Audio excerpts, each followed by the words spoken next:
je suis avec Vincent. Il va servir de rôle modèle aujourd'hui. Je vais vous parler de développé couché. Alors, développé couché, c'est un super exercice polyarticulaire, c'est-à-dire qu'il monopolise plusieurs articulations et donc il va travailler beaucoup plus de muscles que les exercices monoarticulaires comme le biceps curl. Alors, je vais parler principalement des clés de la réussite pour faire un bon bench et ensuite je vous parlerai des différentes formes que l'on peut y trouver. Qui travaille principalement les muscles pectoraux, les triceps, les deltoïdes et aussi les muscles dentés. Alors on va commencer avec un élément qui est sous-coté mais que je trouve qui est très important, c'est le setup. Ça comprend la position à adopter sur le banc, le placement des mains et aussi la mise en tension de tout le corps, de la tête aux pieds. Alors un mauvais setup ne vous empêchera pas de travailler avec des charges légères, même si ça va provoquer une certaine gêne chez les personnes qui sont assez confirmées, mais lorsqu'on va travailler avec des charges plus lourdes, ça risque de vous mener à l'échec.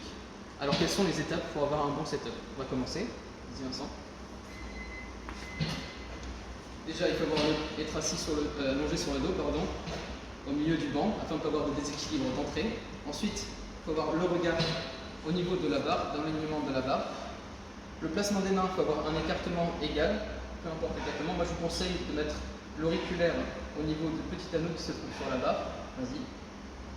Ensuite, il faut avoir les pieds bien ancrés au sol, ça va être très important pour avoir une bonne stabilité dans le mouvement. Le dos doit être dans sa courbure naturelle, avec les fessiers en contact permanent avec le banc. Et puis il faut avoir les abdos bien gainés pendant toute l'exécution du mouvement. Voilà, un bon setup. Ce qui est important aussi, c'est de rétracter ses épaules et de serrer les omoplates. Vas-y, rétracte bien les épaules, je vais vous montrer sur le profil aussi. On rétracte les épaules et on vient serrer les omoplates comme si on avait un crayon qui devait tenir entre les deux. Ça va permettre deux choses, de limiter l'implication des épaules dans le mouvement et aussi de plus favoriser le travail de pectoraux. Donc voilà pour le setup. Là, Vincent est dans un bon setup et il est prêt à passer à l'exécution du mouvement. Voilà.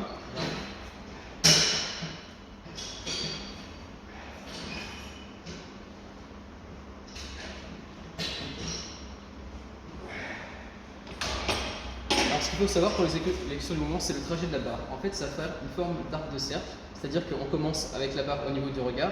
Après, pendant la phase excentrique, on va venir descendre sur les pectoraux. Et ensuite, on va vouloir remonter dans la phase concentrique au niveau du regard. Un autre élément qui est super important, c'est le leg drive, c'est d'avoir une bonne impulsion avec ses jambes pour pouvoir avoir plus de puissance. Et aussi, la respiration, c'est un élément super important. Alors, on va venir inspirer sur la phase descendante, on va venir toucher les pectoraux, on peut même faire une pause pour être sûr de ne pas utiliser le rebond.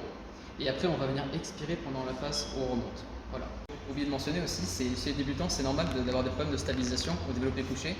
Et il faut juste répéter le mouvement et l'exercice au fur et à mesure afin d'avoir une bonne connexion neuromusculaire et ensuite de progresser sur le mouvement. Maintenant, on va passer aux variants concernant le bench press.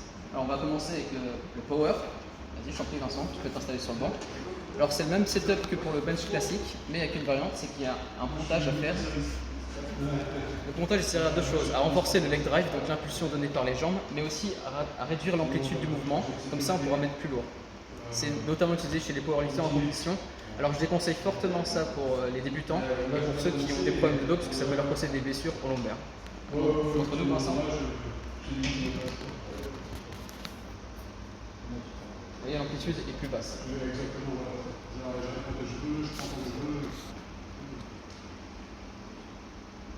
Et même, les jambes sont bien tendues et tout. Voilà, ensuite, l'autre variante, c'est le close grip bench press. C'est toujours le même principe que le bench classique, mais cette fois avec une prise plus serrée. Vas-y Vincent. On va venir se mettre une distance des pouces à chaque extrémité de la barre. Et en fait, ça va plus travailler les triceps pendant l'exécution du mouvement. Vas-y Vincent. Et là, pendant la descente, on va plus chercher à descendre en dessous des pectoraux pour remonter ensuite vers le regard. On va bien remonter vers le regard pour mettre un trajet l'arc de cercle, nickel. Et là, le mouvement il est vraiment plus axé sur les triceps que sur les pectoraux.